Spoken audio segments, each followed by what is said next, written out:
This is the sound of the Killa beatbox body part sample pack. Over 120 loops, samples, and one-shots for your music production. Exclusively on Splice. No, that's what I was just thinking. I was like, how? We'll get into that as well. Okay.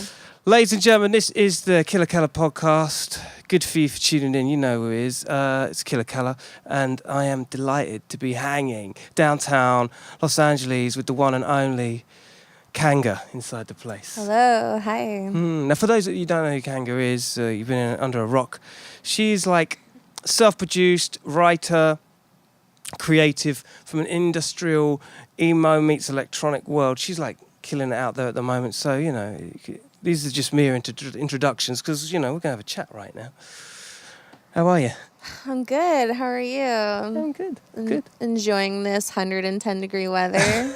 It's a bit hot, isn't it? Yeah. I mean, you know, we've been fighting through it, particularly in the evening because, you know, you put the fans on, it's like having hairdryers it's just pumping, you know? True. And I wear contact lenses, so it's kind of like I open my eyes and all of a sudden it dries up and I just feel like I'm looking through like stained glass windows all day. I bet. Like, at what point is it the glasses time? The point where I'm just, you know, tired of blinking like 30 times a second. I have to go geek mode on this. Glasses on. Glasses on. Yes, hair down, glasses on. Face just completely left in the shower. Yeah, I don't imagine it. I'm sure it's not the case. We were actually just talking regarding the heat and the commuting between house and studio because we're obviously in like the hub of the action, right? But you've got yourself like the bed hooked up and you're just like, when does it become like, okay, I'm in the studio too much. It's just going to have to be, I'm soloing a bed in here. This is going to be the apartment. Yeah, I mean, you know, for one thing, Los Angeles isn't the city that you want to pay double the rent in. And so, like, for me, it's really important to kind of, like, have command over my own space. And, you know, at a certain point, I think there's kind of, like, a mental like trick that I play on myself where it's like, you know, this is like my safe space, you know, so like sleeping and working on my music and eating and like self-care all happens like, you know, under the same roof. And I think that can kind of like make my life feel a little more integrated, especially since I don't really have a normal schedule or a normal lifestyle, so it can be kind of hard to like get yourself up and like drive 10 miles in LA traffic to get to your studio. Yeah, you know, I like the self-care aspect you put in there. I like that as a theory on like when you come into the studio, you're here for a multitude of reasons. Yeah, I mean, musicians aren't really known for being particularly, like, mentally healthy. As we're chatting about before. Yeah. Recording. We won't get into it, but yeah. Yeah. You know, so it's like, it's a process every day to just kind of, like, you know, you wake up and, you know, it's like you have kind of, like, you know, your list of things to do. And, I mean, today it was like I have backing tracks to master that I need to get done like at a certain point, and so I like, you know, I literally rolled out of bed, like got coffee, and then just like came back in here with like my PJs on and was like, all right, so it's time to master this backing track. Sounds awesome though. I mean, does that repetition, that discipline come from touring, you reckon? Well, I've only been touring for a year, and I think that like when you're touring, you're really forced to just like make sure that like when you are asleep, you're asleep, and when you're awake, you're awake. Yeah. And like, you know, I don't have, I'm sure like you understand this, but it's like not having a regular schedule can be so easy to just like, you know, just slip. Exactly. So it's like, I mean, I got over my fear of flying because it got to a point where it was like, if I don't learn how to sleep on a plane, then I might not be sleeping, like have a chance to sleep for the next like 3 days. That's quite a common thing. My mate Conrank, producer guy, he and a prestigious producer, he's on podcast as well. But he had this moment where he started going on those smaller flights the internal flights, and it started rocking, and all of a sudden he was fine with flights before, and all of a sudden he caught a phobia. All of a sudden it was like he started fearing it, and he had to re-up and go and see someone about it, and go online and look it up. That's a I guess it can be reversed in that way. How did you like get over that? Well, I mean, I would just constantly be like on the verge of a panic attack, just I don't know what it was, because I really enjoyed flying when I was a kid. And it was kind of like the same thing for me. The phobia didn't hit me when I was in a plane, but the claustrophobia hit me like when I was like kind of like a teenager. And then I got on a plane and I realized like, oh, that's the situation that could like really go bad in. But so I mean, it was like the first couple months, it was like, the first like 10 plane rides, I was just like white knuckling it. When I would like, travel with my guitarist Matthew, I would just be like clutching onto his hand the whole time. But then it was like I would get so tired that I like literally couldn't be anxious anymore, because I would have gone like over the edge of caring. Mm-hmm. So now I'm just like, all right, if the plane goes down, at least at least I'm doing it sleeping. At least, at least it was a good run. yeah. Well, and this, we've known each other for quite a few years now when you think about it. 6. Yeah, for us ins. But last time we saw you was in London, which was a touch because we got to see you perform as well. Yeah. But who was because it was a really, it's the first time I'd actually been to an industrial night, that's the best way to coin it, isn't it? It was It's weird. That word is so strange because like I never really use it, but what would you term it as? I don't know. Because for me, it was just like it was 80s influenced synth music, but with heavy kind of industrial influences. But then, right? I don't know. It's awesome. It was such a great night. Thank you. Yeah, that was an amazing night. That was one of my favorite shows. That was still pretty. It was a year ago. I think last May. Don't feel it though, did it? It feels longer. Yeah. I know things just like happen. Yeah. That was the O2 Academy. And then we went to this after party after. Yeah. It was a proper, if your name's not Dan, you're not coming in one. It was like 3 knocks on the door. Okay, so the headlining band of that night is a band called Cubanate, and they're like a legacy band from the like 90s. Yeah.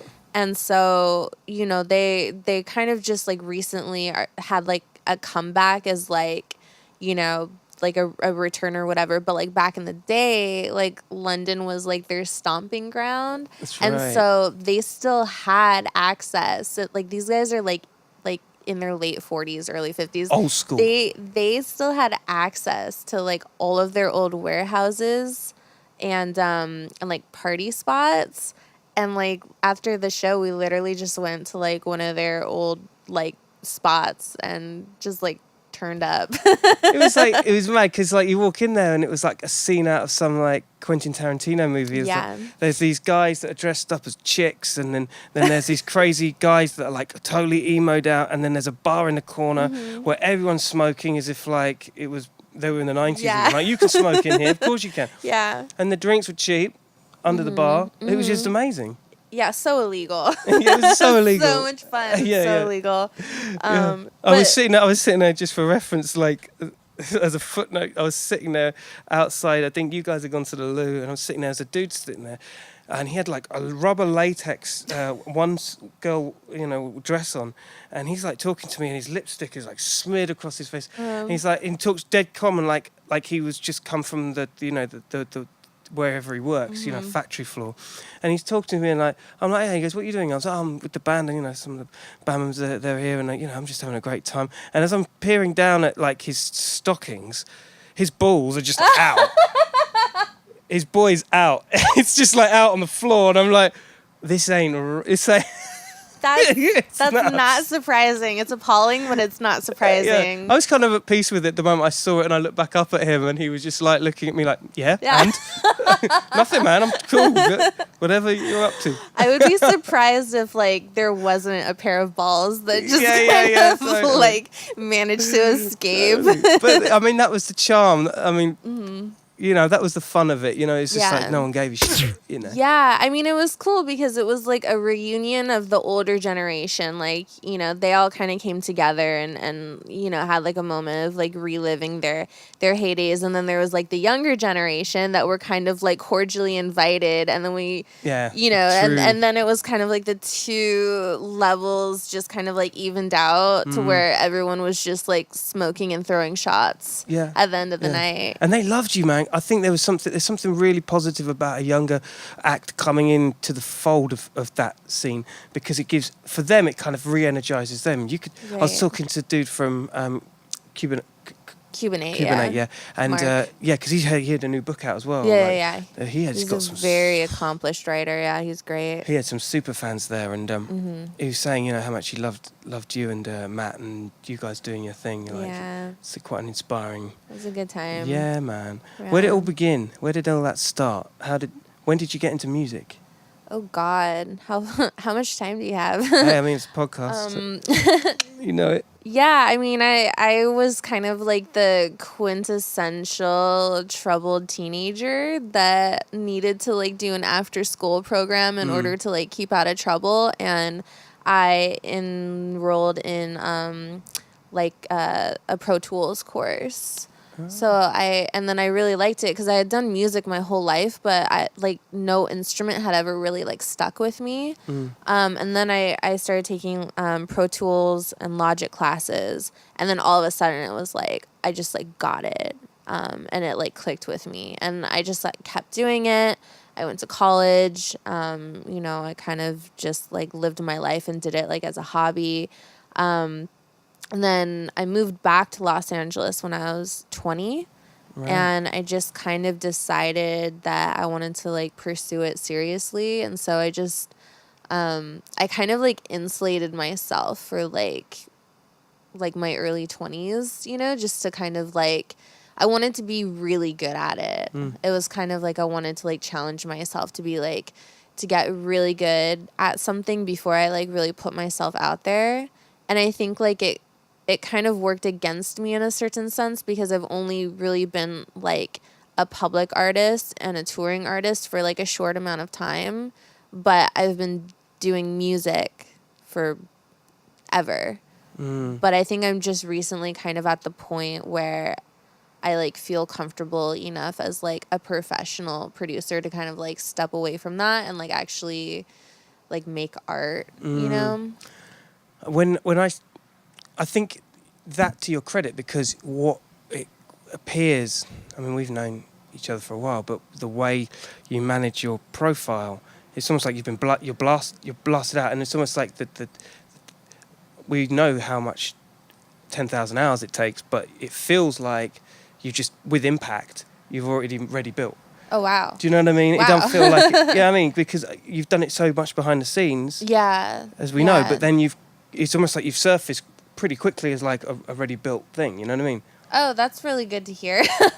I mean, I don't know how people see me. You got some hardcore fans though. I do. I have some nice stands that are that are supportive, and I'll never take that for granted. I mean, it's hard being an underground artist in a really saturated scene, and have people that want to like spend money on you and support you just, for doing you. I don't really have like a gimmick to kind of like promote. So it's like when people like me, it's like they like who I actually am and like what I actually do. There isn't like any kind of like surface aesthetic that I'm like trying to sell. So for me, at least, it means a lot, Yeah. When you say promotional anchor, something to hang your hat on. Yeah. I think you come with quite a lot of. There's an emotional baggage there that I think a lot of people can relate with. And I think when I see your Instagram and whatnot, anyone could relate to that. I mean, I think that is the default place, but I don't think it was intentional. I think you bring a lot of emotion to your music. Thank you.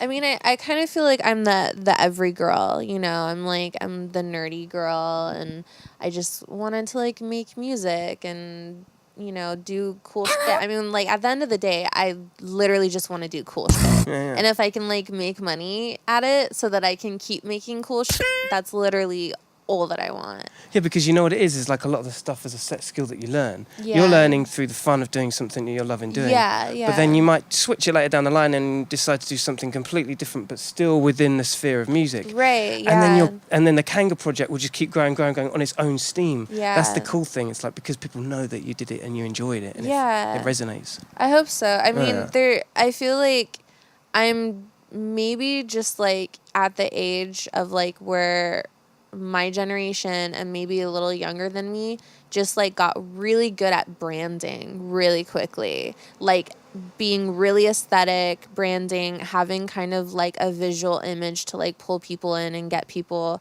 interested in whatever they were doing. And I feel like a lot of what happened was people became really good salesmen before they had something to sell. And I could never buy into that one because that's just not how I work. And two, I'm not a visual person at all. I think that's maybe why I'm good at music, but like I couldn't, I could never take the photo that was like aesthetic and elusive and garner an audience like that. And not to shut down people who do that, because it is an art in itself. But I think that there is going to be kind of like a resurgence of people who, make stuff that isn't gimmicky and are starting to put themselves out there I think so. as musicians again. Yeah. and not, like public figure, Because you lose the quality of the music to a point. Yeah. Well, actually, it might not be true depending on how many people are in your team who are making the songs. Yeah. I mean, pop music right now is banging. Like, I think that, like, Rihanna and Ariana Grande tracks, like, have way more artistic integrity than back in the day. But even, like, than a lot of underground stuff, because I think that, like, a lot of underground stuff can just be either, like, all conceptual and no technical talent, or just like all technical like talent but no actual like thought behind it. That's so interesting. and I think that maybe like mainstream pop kind of like caught on and like grabbed a bunch of like really good artists and producers and started creating teams of people that actually like can drip feed the right influences into the project. Yeah, actually, it's funny you say that as well, because a lot of people that do the underground music, they long for that commercial breakthrough, and that comes at a price of their integrity. When you're a pop art act, your integrity is already shot. Yeah. But you can re-engineer, reverse engineer the processes of an underground sound a lot more easier without having to justify it as being a breakthrough. Yeah. Well, I think that there's also kind of almost like a middle class of artists now that there seems to be kind of a level that you can reach while like maintaining your artistic integrity and being just big enough to like make a living at it. And I feel like that's like happening a lot more now than it was maybe like 10 years ago. So there isn't this kind of like, jump that you have to make from like underground to mainstream. Now there's kind of almost like a middle ground. It's like the 20,000 followers on Instagram. It's like you get 20,000 followers and it's like you're making just enough money to survive and to tour, That's kind of like the level. Yeah. I saw this happen. It was like you hit this point. It's like a sweet spot. Yeah, it's a number. It's a sweet spot. And it's like I said, I don't remember seeing that kind of like middle class of artists like 10 years ago. Yeah, that's true. So it's true.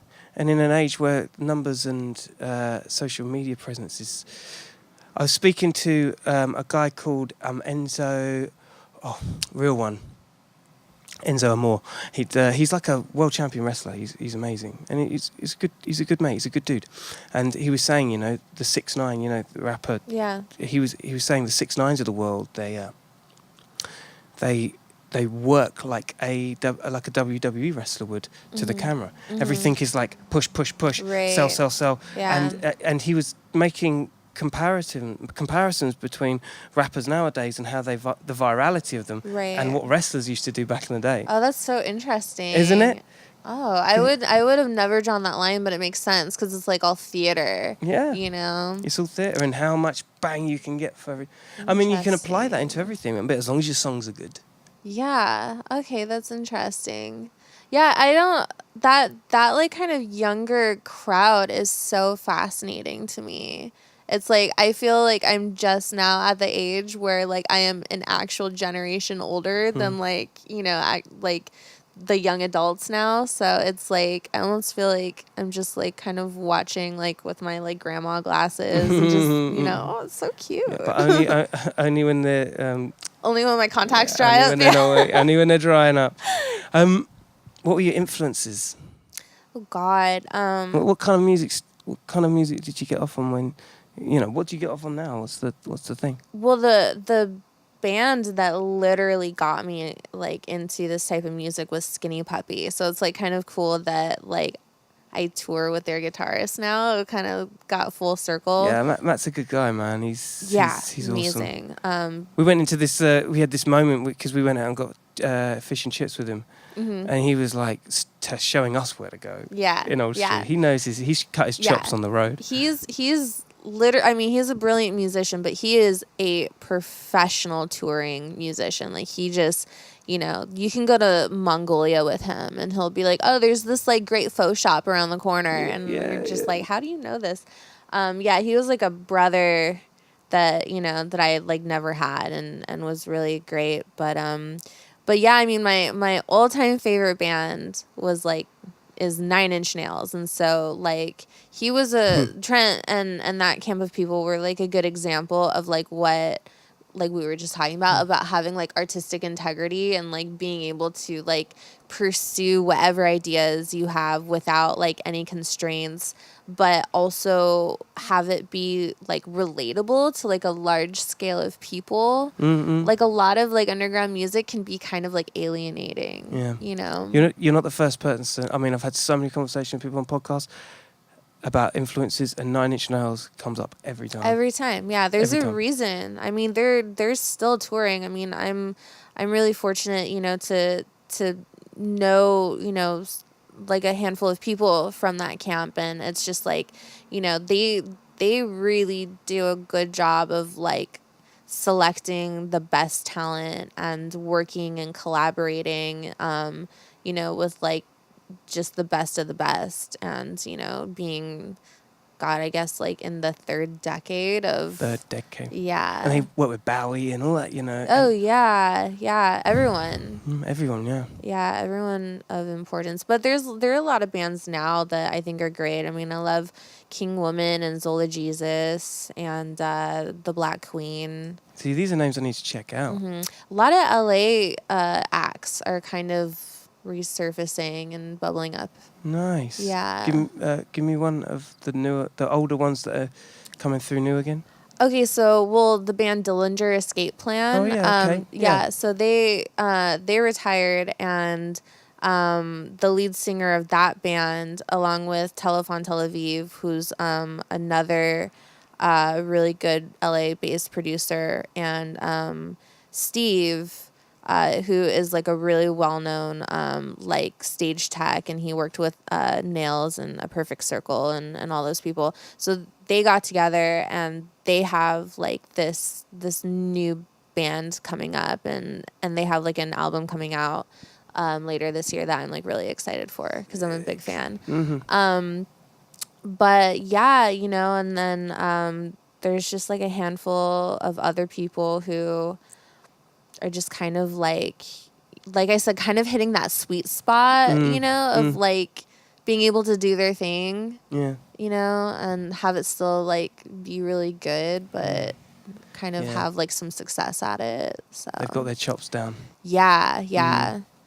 So, and there's like some good collaborations like going on and stuff like that. So it's like, it's not boring here. No, right now. it's not. Walk outside and see. I mean, how is downtown at the moment? It's changing a lot. I moved here when I was 20 and, you know, I've seen like every iteration of the city thus far and it's Crazy. You've been here for a minute. I have, yeah. I just turned 27, so I've been here 7 years. Very good. Yeah. Oh God, I'm old. Oh, dude, don't even go there. I'm like, I'm like not in my like mid 20s anymore. We'll be filling up the drink in no time. Don't go there. Oh God, yeah. I'm just like, it's like skincare time now. I'm like, this is the first time in my life I've like ever like bought anti-wrinkle cream. You chicks in your skincare regimes, man. Honestly, I swear to God. I used to say that when I was 26, but then I turned 27 and I was like, I get it. I just swear to God, if I was, because the things that I was worrying about back in the day, now in retrospect, I was like, what the ever was the fuck I worrying about that for? Because you know that you can't reverse it the older you get. Yeah. Don't look at me like that. You got James Russian in the house as well. Say hello. All right, yeah. I have to turn up the volume on the Ableton for that. It's good audience feedback. Yeah, great audience. He's just on his phone, just like live tweeting, like these fucking assholes. Yeah, he's like, he's got me doing everything through my life, and all of a sudden I'm here doing a podcast with him as well. But yeah, I mean, looking outside down the road, I mean, the homeless thing going on with the tents, that is... As we was driving through, I was saying earlier, it was like, are we in Skid Row? And he's like, oh no, this is just an extension of this. Yeah. It's just non-stop tents just like being poached up. And go half a block that way, and there are multi-million-dollar lofts that are for lease. Yeah. So it's really strange. Like downtown is very it's so clustered that like half a block makes like all the difference in terms of like property value and like, you know, the kind of like social cohesion of the place. It's just crazy, man. Yeah, because I mean, this building literally divides the bad neighborhood from the good neighborhood. And you know, it was kind of always like that. But now it's like, you know, the gentrification, it's, you know, it helps like youngish artists like me, you know, but it also, you know, you have to like watch that rent control. And I hear the rent control is getting a little bit harder as well because like the Silicon Valley gang are coming this way, right? And they're raising the prices of everything. It's really weird. A lot of LA neighborhoods that you wouldn't think have good tenant laws actually do. So like this building in particular has really good rent control and tenant laws. Not telling you which one because I want to keep this spot on the down low.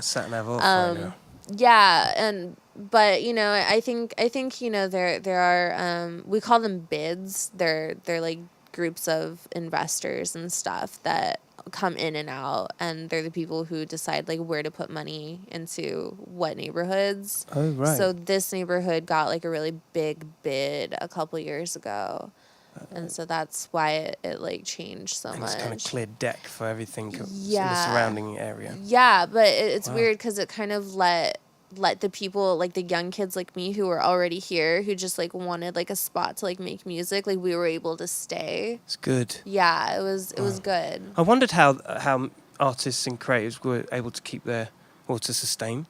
But that kind of makes sense. If you're already there, then you're already in the pool, you know, you're not going to... Yeah, if you have, you know, like, if you live in the neighborhood that has, like, decent rent control, but, like, knock on wood, hopefully I won't be out of here next month. Yeah. You never know. Well, you got mastering going. What's going on? What's happening? What's the new?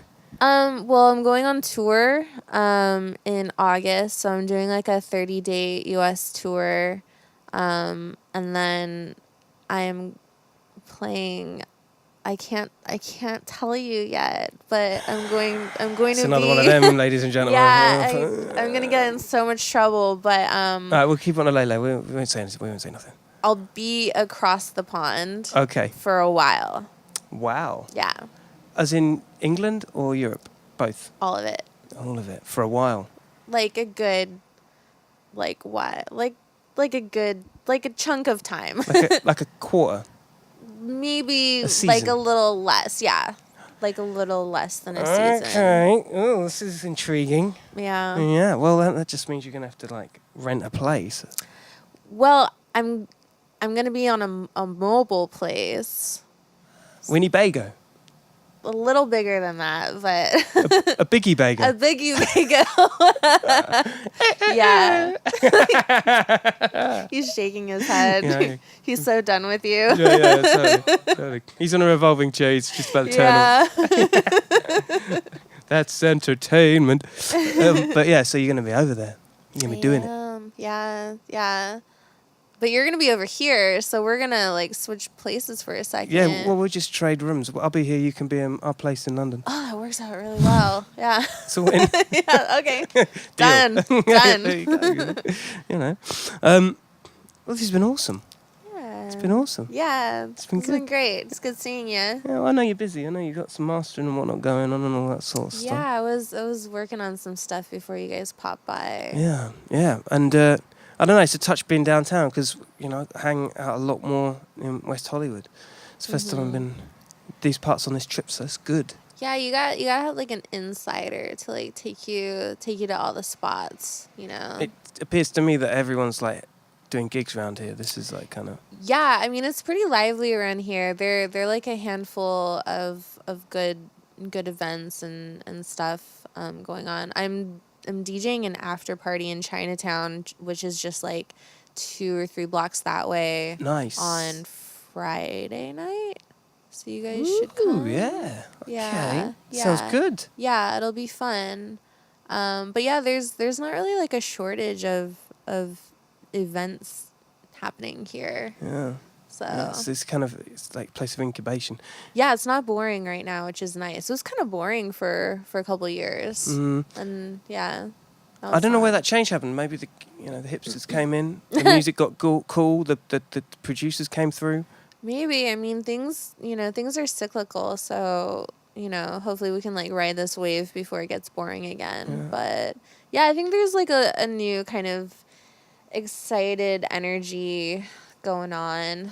People are just like kind of down to exist right now. Yeah, and just roll day to day in the now. Yeah, I think that's what it is. We're all like poor and miserable, so we're just like take as it comes. Trying to enjoy life as it comes. You know, that's a great sentiment, and it's good to hear that even in the UK we all suffer from that same sort of breadline to a degree. So right. It's quite nice to hear that it's optimistic over here, but yet still going through the motions. Yeah, it's so weird. It's like, it's kind of like the misery loves company thing. Like we all kind of seem to bond over this like kind of cloud that we're like living under.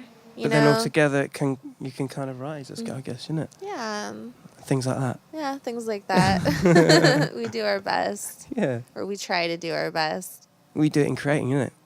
Yeah. Make the music. Yeah. I mean, I only want to do cool shit. That's like literally all I care about. Yeah. I want to travel and do cool shit. Everything else is just like icing on top. The Pied Piper effect. Yeah. Garner the fans and the followers that join you on the ride. Yeah, I hope the ride continues to go up. Yeah. Well, if anything goes by your Instagram, then yeah, that's certainly happening.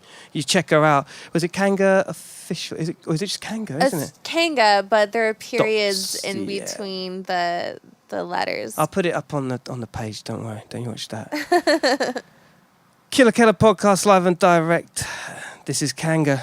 Thank you, sweetheart. Stay lucky. Peace. Bye. Yeah. Gang. Awesome.